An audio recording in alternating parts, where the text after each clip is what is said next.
now you got Boots Ennis in your weight class. Definitely. What do you think about him? Oh, he's very, very talented. He's unproven, but he's very talented. Yeah. The eye test tells it all. You know, he's got the it, you know, but we haven't seen him against any elite fighter. We've never seen him tested. So until then, you know, we just going to keep saying, oh, Boots, Boots, Boots, until he meet that fighter that's going to test him. Is that a fight that you would be interested in? Nah, it just don't make sense right now in my career. Like I said, like, especially money-wise, don't nobody really know Boots, but I'm looking for bigger and better challenges like Canelo. You're just looking for the big ones. Yeah. The big fish. Yeah. Fish fry. That definitely. Them the guys I'm looking for, you know. Terence Crawford has finally responded to the newly leaked training footage of Jaron Boots Ennis, and his message is nothing short of a warning. After watching the viral clips of Ennis training like a man on a mission, Crawford reminded everyone why he's still the king of the hill. This isn't just about fame or callouts anymore, it's about legacy and respect. Crawford made it clear once again, there are levels to this. It all started when Ennis' new training video went viral this week. Lightning-fast combinations, insane reflex drills, and flawless footwork had fans calling him Prime Crawford 2.0. The footage spread like wildfire across social media with captions like "The next bud is here." Even promoter Eddie Hearn joined in, calling Ennis the new Crawford and hyping the idea that their clash could be the biggest fight in American boxing.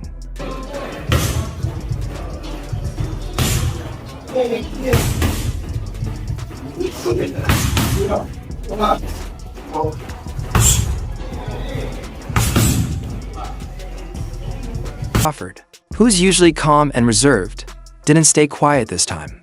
During an interview after a recent press conference, a reporter showed him the Ennis footage and asked, "People say he's the next you, what do you think?" Crawford smirked and replied, "If he's the next me, then he's got a long climb ahead. People talk about highlights, I talk about history. He's in the gym hitting pads. I'm in the record books beating legends." That wasn't just a response, it was a warning. For Crawford, this isn't some YouTube debate, it's about proving that no matter who rises, the throne still belongs to him. He's 42-0 with 31 knockouts and now a 5-division world champion after dismantling Canelo Alvarez to become undisputed at 168 pounds. You know, Terence is only going to fight Boots if there's loads of money on the line, because he knows how good Ennis is, and he's not going to fight anymore unless it's for a lot of money.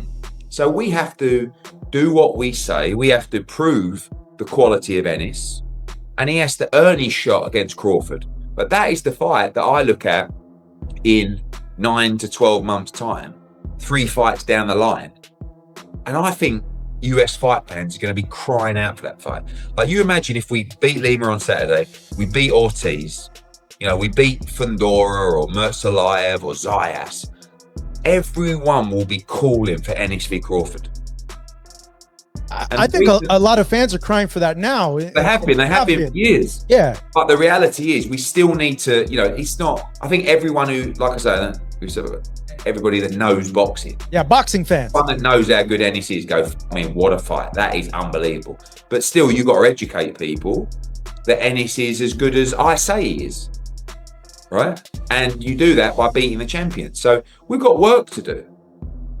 No one has ever done that. Not Mayweather, not Pacquiao, not even Canelo. So, when Ennis' team started putting his name next to Crawford's, it hit deep. Eddie Hearn's been pushing this fight like it's destiny, saying, Crawford versus Ennis is the fight that defines American boxing. But Crawford isn't scared. Canelo can't really keep up with him. He was too fast. His feet, footwork was too good. Do you think the scores was right on, or do you think maybe it was a little more towards Bud? What was the scorecards? 115, 113, 116, 112. Yeah, that's about right. Yeah? I feel like Bud damn near basically won every round, so. Yeah. But yeah, that's about right. You can say that. Now, with this accomplishment, Keyshawn, is he on the Mount Rushmore of Hell boxers? Yeah. Yes. Yeah. Yeah? 3-time undisputed. Mm-hmm. He just beat Canelo. Yeah. The face of boxing, so now you can say Bud is the face of boxing. Greatest of all time, or? Greatest of all time. Yeah. I don't feel like it can never be one great, but he definitely one of the greatest of all time, for sure. I think the perfect weight for Boots is 160. I think he could go there now and be in his absolute prime. He'll be tight at 54 tomorrow. People think that when you move up in weight, all of a sudden it's easy. He's massive. He will 100% go to 168 at some point. So right there, you got a 4-division championship. But I don't want him just to be a 4-division champion. I want him to be undisputed in those, because I think he's the natural progressor to Terence Crawford. I think he's of the same kind of ability as Terence Crawford. And what Crawford's done is amazing, because he was undisputed in 3 weight classes. Yeah, you got to prove it in a ring. Of course you have. It's very well me saying it. But you got to prove it in a ring. But you've also, people know in boxing. So everyone's always known how good Crawford was. But it took him a long time to get the opportunities to prove it. We've got to make sure that we're not 36, 37, 38 when we're getting those opportunities. Because if Boots can get it at 29, 30, he's going to be around 34, 35. He lives a clean life. Do you know what I mean? I think this guy, I truly believe, I think he could be one of the all-time greats. Hearn doubled down, calling Boots the new Crawford. Terence Crawford against Jaron Ennis, for me, is the best fight in American boxing. But it needs to be a payday for Crawford that would get him interested, because Crawford knows how good Boots is. And I'm not saying that Crawford thinks he's going to lose to Boots, but he knows that is a real fight. But for me, Boots is the new Crawford. We've just got to go out and get the fights to show how great he is. When Bud decided to send another message straight from Omaha, you can't copy greatness. You can only chase it. I don't do versions, there's only one Bud Crawford. He's not me. Yeah. You know, as much as a lot of people, you know, say we have similarities and, you know, we switch a lot and we fight a lot. He's not me, you know, and I'm not him, so. Yeah. Tim had said comparison that like he's like a Chrysler 300 and you're like a Bentley. Yeah, like once again, like he's not me. You know, he's trying to get to where I'm at. You know, he's where he at, I'm where I'm at. You know, he got a long way to go. Fans went wild. Comments exploded across platforms. Half saying Boots is the future. Half saying Bud is still untouchable. And, you know, obviously we're here in Philadelphia, Boots Ennis, Eddie, a couple other people, you know, called Boots the natural successor to Terence Crawford. And obviously I know your relationship with him. Do you feel that high on Boots as well, or? Hell yeah, I think Boots is a hell of a fighter. I don't know about the natural sensation, whatever that is to Terence Crawford.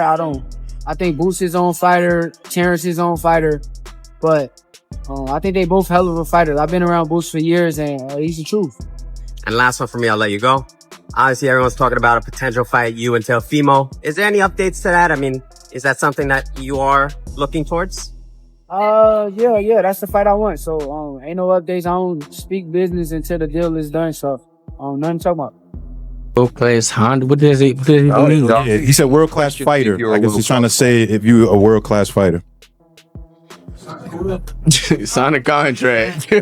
Exactly, sign a contract. If he wanted to fight, he would have stayed at 47. He obviously said he he wanted to move up in comments to be undisputed at 54 or something like that. So, all right. Yeah, he definitely did say that too. Yeah. We ain't worried about, right now we ain't worried about Crawford. We gonna clean 147 now, then we gonna move to 154. If he there and he got a belt, we coming after him. Simple as that. But behind all the noise, one thing is becoming clear: this rivalry might not stay just. All right, super quick, we just witnessed a destruction by Jaron Ennis. What do you think? I think that was a great introduction to 154. It's problem carrying, he did his thing. So congrats to Boots. What do you think's next for Boots Ennis? I mean, what options are there at 154 in your mind, Graham? I want to see him fight either the winner of Bertrand Erickson Leuven or maybe like Fundora or somebody. That'd be a good fight. And what about for yourself? I'm back top of next year, defending my world title in a big fight. Appreciate you, champ. Canelo Alvarez used him as a sparring partner before facing Crawford. And after that fight, Canelo admitted that even Boots' speed couldn't prepare him for Bud's precision. That says everything. Yeah, more than one time, yeah, and he helped me really good, and I'm very grateful with him. We have history because 14 years ago, his older brother, Ennis, helped me for when I fought Shane Mosley and Alfonso Gomez. So that's why we have history with the Ennis family, and I'm very grateful with him taking the time and go there and give me some work. Because even when Ennis is sharpening, the best Crawford is still sharper. Do you think Ennis is the guy to give Crawford like trouble in there if they were ever to fight? I think that'll be a great fight.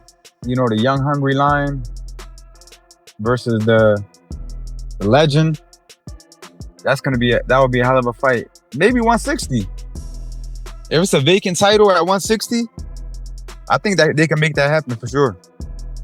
I think it just has to make sense for both parties. You know what I mean? Yeah, I think if there's a vacant belt, Crawford's gonna want to be 6th division champion, and then he'll make Ennis move up to 160. I think they could do it at 160. Would you consider going back down to 154 and face Jaron Ennis, the guy who prepared Canelo Alvarez for this fight? No. I ain't going down 154.